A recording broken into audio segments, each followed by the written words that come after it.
Alors que la France reste sous le choc de l'affaire Jérôme Barella, jamais placé en garde à vue malgré plusieurs signalements, beaucoup dénoncent une justice à deux vitesses. Comment expliquer que de simples citoyens, des agriculteurs, des gilets jaunes, des militants d'associations soient parfois traités plus sévèrement que des personnes visées par de graves accusations de pédocriminalité? Comment expliquer qu'Alice Cordier, ici dans le studio d'Europe 1, de Némésis, qui dénonce les violences faites aux femmes, ait plus souvent été placée en garde à vue que Jérôme Barella?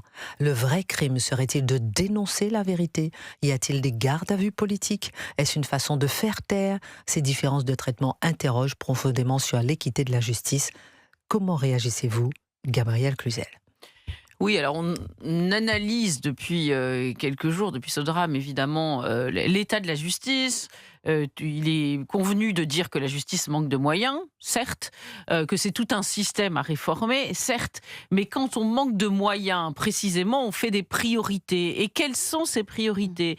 Eh bien, on se rend compte qu'on va chercher des poux dans la tête, si vous me permettez cette expression triviale, vous l'avez dit, d'agriculteurs, pour des messages postés sur Facebook. Il faut quand même s'en souvenir, hein, voilà, qui sont mis en garde à vue. Bon, on va chercher des militants, des militantes, des jeunes femmes qui simplement ont brandi une pancarte. Une pancarte, je me souviens de votre militante qui avait mis violeur étranger dehors, c'est ça? Bon, mais qui peut être contre cette phrase? Ça tombe sous le sens. Eh bien non, elle avait été mise en garde à vue, je ne me trompe pas. Perquisitionnée.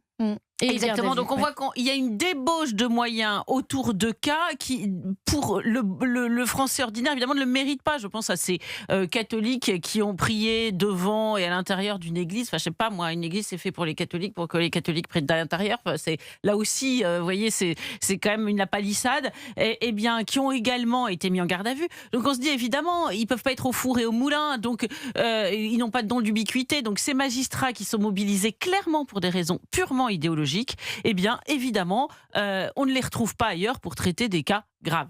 Alors, je cite le tweet d'Alice Cordier. Je cite: « J'ai calculé, j'ai fait plus d'heures de garde à vue et d'audition en 6 ans de militantisme que Jérôme Barella en 10 ans de sévices sexuels sur des petites filles. La justice à deux vitesses, à vous avez dit. » Je vous donne la parole à Alice Cordier, mais d'abord, Karim Aloum, comment vous réagissez lorsque vous voyez effectivement qu'on est plus prompte parfois effectivement à mettre quelqu'un en garde à vue, peut-être pour intimider? La justice choisit-elle ses victimes? Est-ce qu'il y a des gardes à vue politiques? Est-ce que c'est une façon de faire taire? Est-ce que c'est un délit d'opinion? Comment l'expliquer selon vous, Karim Aloum, dans le studio d'Europe 1? Je pense, ce qui se passe, on a vu ces derniers jours, 2 affaires qui ont fait la une de l'actualité, l'affaire Léana et bien entendu l'affaire Patrick Bruel, démontrent 2 choses. La première, c'est que j'ai l'impression que la justice a ses priorités, tout simplement. Une personne connue, très connue, passe très vite, on peut le convoquer, on peut faire des enquêtes. Les personnes du peuple, 70 000 affaires d'agression, tentatives d'agression sexuelle, 70 000. C'est pas une, c'est pas deux, 70 000 qui sont stagnés, qui pourrissent, qui attendent d'être analysés, étudiés, et des personnes déposent plainte avec des preuves, etc. Un procureur, un juge est plus rapide à sanctionner quelqu'un pour un abus même verbal, hein, même un mot, même s'il a dépassé les limites, etc., qui peut être appelé à l'ordre. Mais par contre, des agressions sexuelles contre des gamins, contre des enfants, prenez l'exemple de la ville de Paris. On a plusieurs affaires. De périscolaire. Dont 3 personnes sont différées. C'est-à-dire que quand il y a une personne, ça va. Mais quand il y en a 2, 3, il y a une organisation derrière. C'est comme ça que ça fonctionne. Je pense que la justice doit être réformée. On ne peut plus continuer comme ça. Nous avons besoin d'une justice qui doit répondre à quelque chose de très simple. Il n'y a pas de différence entre les citoyens et surtout, vous savez, j'ai appris, dans le métier que j'ai exercé, il y a des choses urgentes, il y a des choses importantes. Il y a des choses urgentes, pas importantes, il y a des choses importantes, pas urgentes. La justice doit être réformée. Une agression contre un gamin, c'est une urgence et c'est important. Avant beaucoup de choses. Absolument, Karim Aloum dans le studio d'Europe 1. Alice Cordier, je vous fais réagir. On va d'abord écouter comment vous décrivez vos gardes à vue. Pour un tweet, on finit en audition avec prise d'empreinte. Pour une banderole, on finit en garde à vue pendant 24 heures. Pour un oui ou pour un non, on a un procès en quelques mois. Je peux vous assurer que quand il s'agit de nous, là, la justice, elle est au taquet, hein, elle est présente. Alors quand il s'agit de pédophiles déjà signalés auprès de la justice, qui ont des plaintes en cours, là, par contre, les personnes, peut-être qu'il y a une question de priorité, non, je sais pas. On pourrait prioriser les pédophiles, voilà, qui violent des petites filles, plutôt que des militants de droite qui font des tweets et qui utilisent leur liberté d'expression. Hein. On fait perdre du temps à des enquêteurs, on fait perdre du temps à des policiers, on fait perdre du temps à des juges, et pendant ce temps, on a des Jérémy Barrella qui violent des gamines et qui les tuent. Voilà. Donc bon, peut-être qu'il serait temps de remettre un tout petit peu d'ordre là-dedans, je pense. Surtout que nous, on demande simplement à ne plus se faire violer, à que nos filles soient protégées, c'est tout ce qu'on demande. Et pour ça, aujourd'hui, c'est nous qui sommes aux tribunaux et pas eux. Comment vous l'expliquez, Alice Cordier? Vous êtes dans le studio d'Europe 1, présidente du collectif Némésis. Moi, je pense, et j'en ai l'intime conviction, et je pense qu'énormément d'auditeurs le remarquent au quotidien, c'est qu'il y a bien une justice qui est politique, qui priorise. Alors, on va me répondre que oui, une enquête est moins longue quand il s'agit de banderoles prises en flagrance plutôt que de pédophiles, car on n'est pas du tout sur les mêmes thématiques, on n'est pas sur la même dangerosité. Néanmoins, nous, quand on est placé en garde à vue, ce ne sont pas des petites gardes à vue. Ça pourrait être des auditions libres d'1 heure et on n'en parle plus. Nous, pour des banderoles, moi j'ai déjà fait 19 heures de garde à vue. On a Yona qui, pour la pancarte violeur étranger dehors, vous l'avez bien rappelé, Gabriel, a fait 10 heures de garde à vue avec perquisition à son domicile. Donc en fait, c'est vraiment ça. Quand la justice veut, la justice, elle peut le faire. Et quand moi j'ai vu l'affaire Jérôme Barrella, j'avoue être tombée de ma chaise parce que nous qui connaissons une justice très rapide, très très très efficace, qui pour un tweet, qui pour une pancarte, qui en plus dont le message est quand même pas bien méchant et plutôt en vue de lutter contre les violences. Vous êtes interpellé très rapidement, identifié.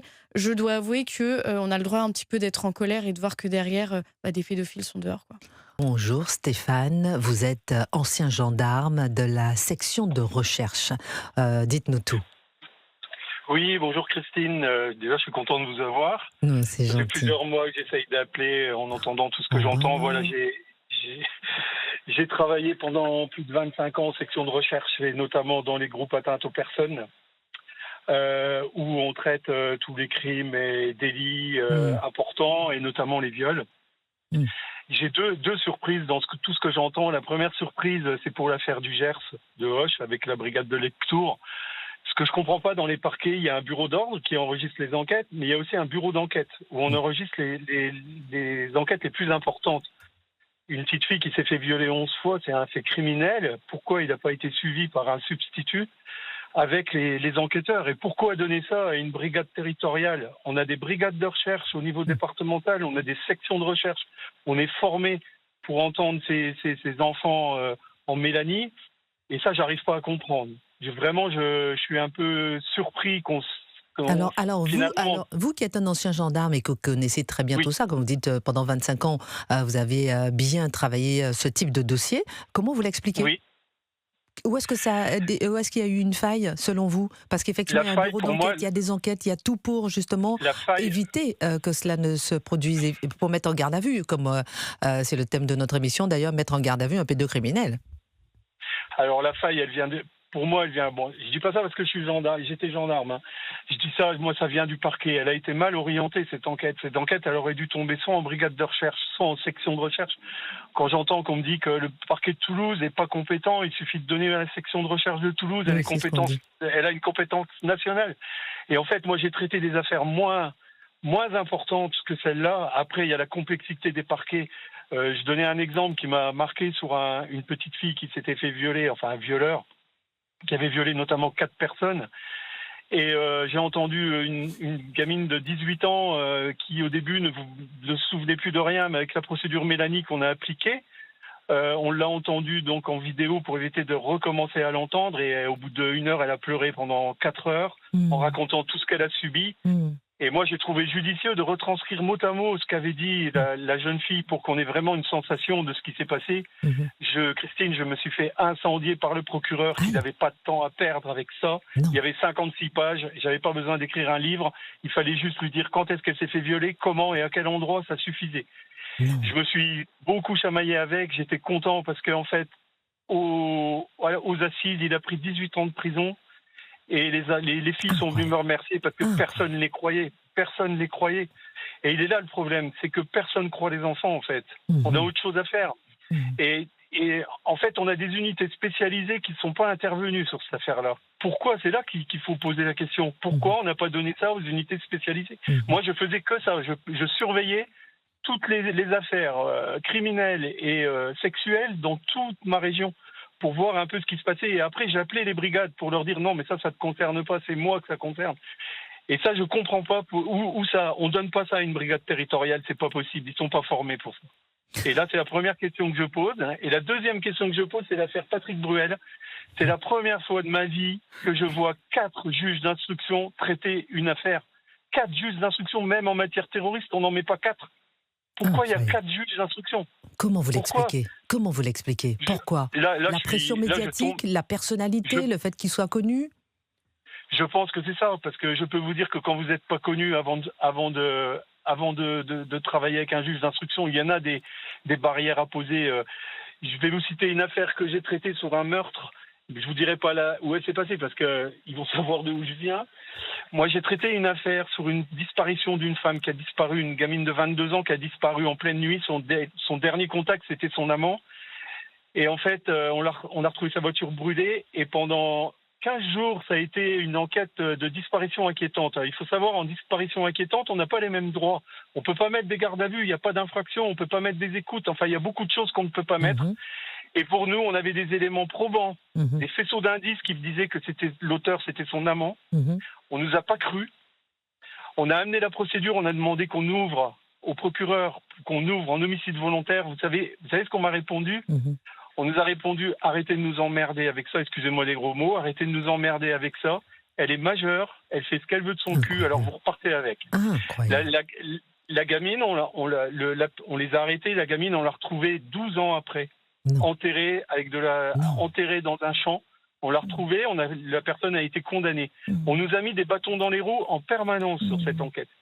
On a été obligés de se battre. Restez avec nous en ligne, Stéphane, qui nous appelle de Picardie. Gabriel Cluzel, c'est quand même assez stupéfiant. Je vous donne la parole à Alice Cordier, Karim Alom aussi. Restez avec nous, Stéphane, de voir qu'on a un gendarme qui fait son travail, à la fois, et il a la preuve qu'on ne croit pas les enfants, et on le critique lorsqu'il fait son travail.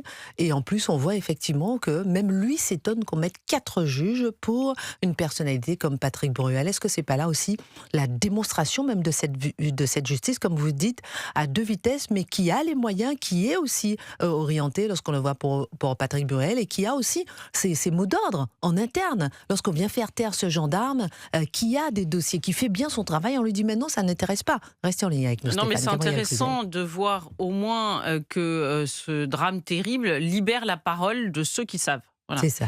Et il y a la France silencieuse qui fait son boulot, et je pense que monsieur en fait partie, qui fait son boulot correctement et qui ronge son frein, parce que je pense que jusqu'à ce qu'il s'exprime aujourd'hui, il devait ronger son frein en se disant mais en fait les gens savent pas ce qui se passe en réalité.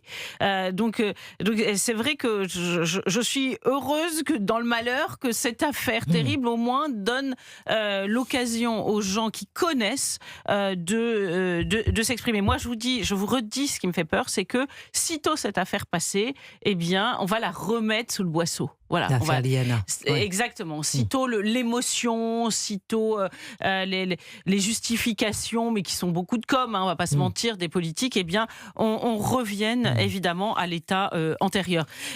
Oui, ce qui est terrifiant, moi, je vais vous dire franchement, je suis pas une fan de Patrick Bruel, mais j'aime la justice. Il a fait beaucoup la leçon par le passé, donc un réflexe facile de ma part serait de le charger. Mais j'aime la justice. J'aime la justice et une justice équitable et objective. Voilà. Et là, on sent bien qu'il y a simplement par le mécanisme de la priorité qu'on mobilise des moyens sur certains et qu'on n'en mobilise pas pour d'autres parce que pour des raisons idéologiques, etc. Eh bien, il y a certains qui intéressent et d'autres pas. Gabriel Cluzel.